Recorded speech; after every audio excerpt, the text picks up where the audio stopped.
Every weekend, more than 1,000 volunteers help protect WA's border from deadly cane toads.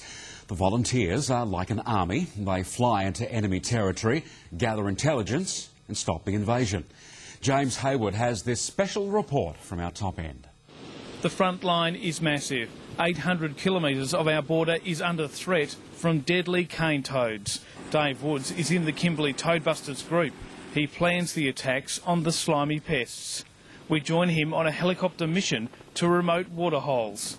These trips help Dave and the group get vital information on the toads and closely monitor their movements. We do run it a bit like a military strategy for sure, yeah, and we do use military tactics as far as working away at the front line and then getting in behind the front line to do damage to the toads that are up and coming in that area. We get to this waterhole and it's bad news. It's full of tadpoles. Toads have settled here and have reproduced. A female toad can produce up to 70,000 babies each year. But luckily, a nearby breeding ground is isolated. But it won't be long till it's overrun by thousands of leaping toads.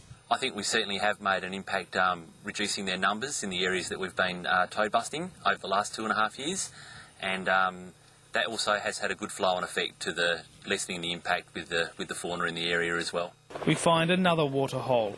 It was infested, but the toadbusters have worked here before. Thousands of toads were taken away. But any sign of more pests, and they'll send a ground team straight back in. That's what's happening here. Tadpoles and baby cane toads are being sprayed with Dettol. We're here in the Northern Territory, just near the West Australian border. This area is infested with cane toads. It's been hot, it's been uncomfortable, it's been raining, and it's rugged terrain. It's been a difficult day, but these volunteers are determined to spray and kill little toads and interrupt their life cycle. Toads have been pushed back, and instead of crossing the border this week, toads aren't expected to reach WA until next year. Why do I do it? Because they're shocking creatures and they damage the environment and they're really ugly to look at. The Kimberley Toadbusters have identified 6 major routes toads will use to eventually get into Western Australia.